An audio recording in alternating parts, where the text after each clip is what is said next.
Hi hello ನಮಸ್ಕಾರ ರೀ. ನೀವು ನೋಡ್ತಾ ಇದ್ದೀರಾ ಆದಿತ್ಯ ಬ್ಲಾಗರ್ ಯೂಟ್ಯೂಬ್ ಚಾನಲನ್ನು.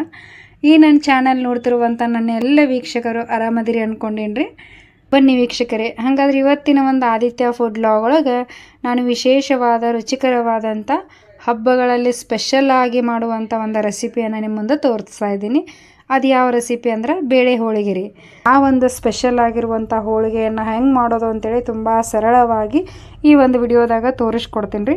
ಬರ್ರಿ, ನಿಮ್ಮ ಟೈಮ್ ವೇಸ್ಟ್ ಮಾಡಲಾರ್ದ ಬಡ ಬಡ ವಿಡಿಯೋನ ಶುರು ಮಾಡೋಣಂತ. ಬರ್ರಿ, ಹಂಗಾರೆ ನಾ ಇಲ್ಲಿ ಹೋಳಿಗೆ ಮಾಡೋದಕ್ಕೆ ಮೊದಲಿಗೆ ಇಲ್ಲಿ ಹೂರ್ಣವನ್ನು ರೆಡಿ ಮಾಡಿ ಇಟ್ಕೊಂಡೀನಿ ರೀ. ನಿಮಗೆ ಹೂರ್ಣ ಮಾಡೋದು ಗೊತ್ತಿಲ್ಲಪ್ಪ ಅಂದ್ರೆ ನಾವು ಹಿಂದಿನ ವಿಡಿಯೋದಾಗ ಹೂರ್ಣ ಹೆಂಗೆ ಮಾಡೋದನ್ನೋ ಒಂದು ವಿಡಿಯೋನ ಹಾಕೀನಿ ರೀ. ಆ ವಿಡಿಯೋನ ನೋಡಿದ್ರಪ್ಪ ಅಂದ್ರೆ ನಿಮಗೆ ಗೊತ್ತಾಗ್ತೈತಿ. ಈಗ ನೋಡಿರಿ, ನಾನು ಇಲ್ಲಿ ಒಂದು ತಾಟಿನ ತುಂಬ ಇಷ್ಟ 2 ಗ್ಲಾಸಿನಷ್ಟು ಬೇಳೆಯನ್ನು ಹಾಕಿದ್ದೆ ರೀ. 2 ಗ್ಲಾಸಿನ ಹೂರ್ಣ ಇಷ್ಟ ಆಗೈತಿ. ಇಲ್ಲಿ ನೋಡ್ರಿ, ನನಗೆ ಹೋಳಿಗೆ ಮಾಡೋದಕ್ಕಂತೇಳಿ ಕನಕವನ್ನು ರೆಡಿ ಮಾಡಿ ಇಟ್ಕೊಂಡೀನಿ ರೀ. ಗೋಧಿ ಹಿಟ್ಟಿನ ಕನಕವನ್ನು ನೋಡ್ರಿ ಎಷ್ಟು ಮಸ್ತ್ ಆಗೈತೆ ನೋಡ್ರಿ ಇದು. ಈಗ ಈ ರೀತಿ ಎಳಿ ಬರ್ಬೇಕು ನೋಡ್ರಿ, ಅಂದ್ರೆ ಹೂರ್ಣ ಅಂತ ಹೋಳಿಗೆ ಮಸ್ತ್ ಆಕ್ಕವು. ಈ ಒಂದು ಕನಕನ ಹೆಂಗೆ ರೆಡಿ ಮಾಡೋದು ಅನ್ನೊಂದು ವಿಡಿಯೋ ಐತಿ, ದಯವಿಟ್ಟು ಬೇಕಾದ್ರೆ ನೋಡ್ರಿ. ನೋಡ್ರಿ, ನಾ ಈಗ ಇಷ್ಟೇ ಕನಕ ಹರ್ಕೊಂಡು ತೊಗೊಂಡಿನಿ. ಒಂದು ಸಣ್ಣ ಚಪಾತಿ ಅಷ್ಟೇ ಐತ್ರಿ, ಒಂದು ಹುಳ್ಳಿ. ಇದನ್ನೇನು ಮಾಡ್ತೀನಿ, ಕೈಯಾಗ ಒಂಚೂರು ಅಗಲ್ ಮಾಡ್ಕೊಂಡ ಒಂದು ಸ್ವಲ್ಪ ಮ್ಯಾಗ ತಳಗ ಎಣ್ಣೆಯನ್ನು ಹಚ್ಕೊತೀನಿ ರೀ. ಹಚ್ಕೊಂಡು ಇದನ್ನು ಅಂಗೈಯಾಗ ಅಗಲ್ ಮಾಡ್ಕೊಂಡೀನಿ ನೋಡ್ರಿ. ಈಗ ನೋಡ್ರಿ, ನಾನು ಇಷ್ಟು ಹೂರ್ಣ ತೊಗೊಂಡು ಇದಕ್ಕೆ ತುಂಬ್ಕೋತೀನಂತ. ಎಲ್ಲಿ ಒಂಚೂರು ಪಗಲಿರ್ತೈತಿ, ಆದ್ರೆ ನೋಡ್ಕೊಂಡು ಇದನ್ನು ಮಾಡಿರಿ. ಕನಕ ಭಾಳ ತುಂಬಿದಪ್ಪ ಅಂದ್ರೆ ಹೋಳಿಗೆ ಗಾಮ್ ಆಗೋದಿಲ್ಲ ನೋಡಿ. ಅದು ಎಷ್ಟು ಹಿಡಿತೈತೆ ಅಷ್ಟೇ ತುಂಬ್ರಿ, ಜಾಸ್ತಿ ತುಂಬಕ್ಕೆ ಹೋಗ್ಬೇಡ್ರಿ. ನೋಡಿರಿ, ಈ ರೀತಿ ಹೆಬ್ಬಟ್ಟಿಲ್ಲಿ ಅದನ್ನು ಕನಕವನ್ನು ಪ್ರೆಶ್ ಮಾಡಿ ಮ್ಯಾಗ ಮಾಡಬೇಕು. ಇದೆಲ್ಲ ಕನಕ ಮ್ಯಾಗ ಬರ್ತೈತಲ್ರಿ, ಬಂದ ಮೇಲೆ ಈ ರೀತಿ ಗುಂಡಕ್ಕೆ ಮಾಡ್ಕೊಂಡು ಹೆಚ್ಚಾದ್ರೆ ಏನು ಮಾಡಿದ್ರಿ, ಈಗ ಒಂಚೂರು ಮ್ಯಾಗಿಂದ ಹರಿದು ತೆಗೆದು ಬಿಡೋಣಂತ್ರಿ. ಇದು ಹೆಚ್ಚಾಗೈತಿ ನೋಡಿ. ಇದೆಲ್ಲ ಹರಿದು ತೆಗೆದು ಇದನ್ನೇನು ಮಾಡೋಣ, ಒಂದು ಸ್ವಲ್ಪ ಇಲ್ಲೇ ಮಡಿಚೆ ಒತ್ತಿ ಬಿಡೋಣಂತ್ರಿ ಹೊಳ್ಳಿ. ನೋಡಿರಿ ಎಷ್ಟು ಮಸ್ತ್ ಆಗೈತೆ ನೋಡಿರಿ. ಒಟ್ಟ ಒಳಗಿನ ಹೂರ್ಣ ಕಾಣವಲ್ದು ನೋಡ್ರಿ, ಅಷ್ಟು ಮಸ್ತ್ ಆಗೈತಿ. ಒಟ್ಟ ಕನಕ ಹದ ಇತ್ತಪ್ಪ ಅಂದ್ರೆ ಭಾಳ ಮಸ್ತ್ ಆಕತ್ರಿ. ಒಟ್ಟ ಹೂರ್ಣ ಅಂದ್ರೆ ಹೊರಗೆ ಬರೋಂಗಿಲ್ಲ, ಅಷ್ಟು ಮಸ್ತ್ ಕವರ್ ಆಕತಿ. ಈಗ ಇದನ್ನೇನು ಮಾಡ್ತೀನಿ ರೀ, ಚಲೋ ತಂಗ ಮ್ಯಾಗ ತಳಗೆ ಎಣ್ಣೆ ಹಾಕ್ಕೊಂಡು ಸ್ವಲ್ಪ ಪ್ರೆಶ್ ಮಾಡ್ತೀನಿ ರೀ. ಸ್ವಲ್ಪ ತಟ್ಟಿ ಅಗಲ್ ಮಾಡ್ಕೋತೀನಿ, ಡೈರೆಕ್ಟಾಗಿ ಉದ್ದಂಗಿಲ್ಲ. ಈಗ ನೋಡಿರಿ, ನಾನು ಸ್ವಲ್ಪ ಬೆಲ್ಲುಣಿಗೆಗೆ ಎಣ್ಣೆಯನ್ನು ಹಚ್ಕೊಂಡು ಈ ರೀತಿ ಉದ್ಕೋತೀನಿ ನೋಡಿರಿ. ನಾವು ಆದಷ್ಟು ಒಂದು ಸಮನ ದಂಡಿ ಎಷ್ಟು ಉದ್ದನ್ರಿ, ನಡುವು ಭಾಳ ಉದ್ದಬಾರ್ದ್ರಿ. ನಡುವು ಉದ್ದಿದ್ದೀವಪ್ಪ ಅಂದ್ರೆ ಹೂರ್ಣ ಹೊರಗೆ ಬರ್ತೈತಿ ನೋಡಿರಿ. ಈ ರೀತಿ ಬರೀ ದಂಡಿ ಆಟ ಉದ್ಕೋತ ಹೋಗ್ಬೇಕು ನೋಡಿರಿ, ಎಷ್ಟು ಮಸ್ತ್ ಆಯ್ತು ನೋಡಿರಿ. ಈಗ ನೋಡಿರಿ, ನಾನು ಹಂಚು ಕಾದತಿ, ಹಂಚಿಗೆ ಸ್ವಲ್ಪ ಎಣ್ಣೆಯನ್ನು ಹಾಕ್ಕೊಂಡೀನಿ. ಹಾಕ್ಕೊಂಡಿದ್ದನ್ನು ಈ ತಗಡು ದರ್ಸ್ಲೆನ ಹೋಳಿಗೆಯನ್ನು ಹಾಕ್ತಾಯಿದ್ದೀನಿ. ಯಾಕಂದ್ರೆ ಯಾವುದೋ ಹೋಳಿಗೆ ಹಾಕಿದ್ರು ತಗಡು ದರ್ಸ್ಲೆನ ಹಾಕ್ರಿ, ಹೋಳಿಗೆ ನೀಟಂಗೆ ಹಂಚೊಳಗೆ ಬೀಳ್ತಾವೆ.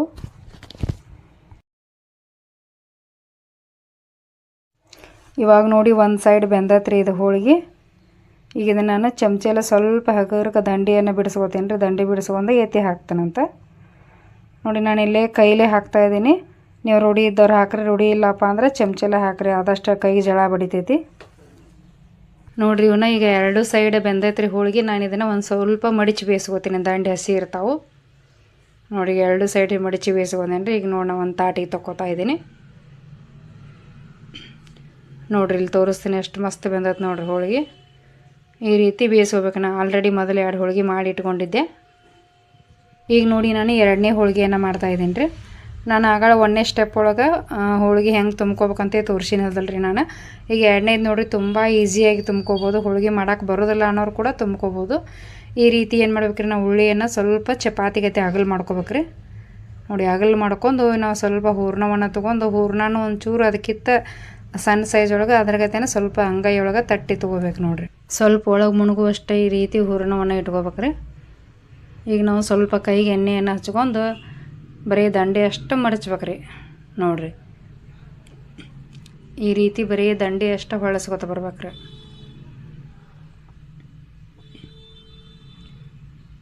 ನೋಡಿರಿ. ತುಂಬ ಈಸಿ ಮೆಥಡ್ ಇದು, ಯಾರು ಬೇಕಾದ್ರೂ ಮಾಡ್ಬೋದು. ಈಗ ಲಾಸ್ಟ್ನೇಗೆ ಏನು ಮಾಡ್ತೇನೆ ರೀ, ಇದನ್ನು ಒಂಚೂರು ಜಾಸ್ತಿ ಜಗ್ಗಿ ಹೊತ್ಕೋತೇನೆ ನೋಡಿ. ಈ ರೀತಿ ಜಾಸ್ತಿ ಜಗ್ಗಿ ಈ ರೀತಿ ಅಲ್ಲೇ ಪ್ರೆಶ್ ಮಾಡಿಬಿಟ್ವಿ ಅಂದ್ರೆ ಮುಗೀತ್ರಿ ನೋಡಿ. ಈಗ ಏನು ಮಾಡ್ತೇನೆ ರೀ, ಮ್ಯಾಗ ತಳಗ ಸ್ವಲ್ಪ ಎಣ್ಣೆಯನ್ನು ಹಾಕ್ಕೊಂಡು ಅಗಾಳಿಗತೇನೆ ಹೋಳಿಗೆಯನ್ನು ಲಟ್ಟಿಸ್ತೇನೆ ನೋಡಿರಿ. ಎಷ್ಟು ಮಸ್ತ್ ಆಕತಿ. ಸ್ವಲ್ಪ ಎಣ್ಣೆಯನ್ನು ಹಚ್ಕೊಂಡು ತೀಡ್ಕೊಂಬಿಡೋಣಂತ್ರಿ ನಿಧಾನವಾಗಿ ನೋಡಿರಿ. ಈ ರೀತಿ ಬರೀ ದಂಡಿನ ಉದ್ಕೋಬೇಕ್ರಿ ಯಾವುದೋ ಹೋಳಿಗೆ ಮಾಡಿದ್ರು. ನೋಡಿರಿ ಹೂರಣ ಮತ್ತು ಕಣಕ್ಕೆ ಹದ ಇತ್ತಪ್ಪ ಅಂದ್ರೆ ನೀವು ಹೆಂಗೆ ಲಟ್ಸಿದ್ರು ಹೋಳ್ಗೆ ಬರ್ತಾವೆ ನೋಡಿರಿ. ಇಷ್ಟು ಮಸ್ತ್ ಆತ.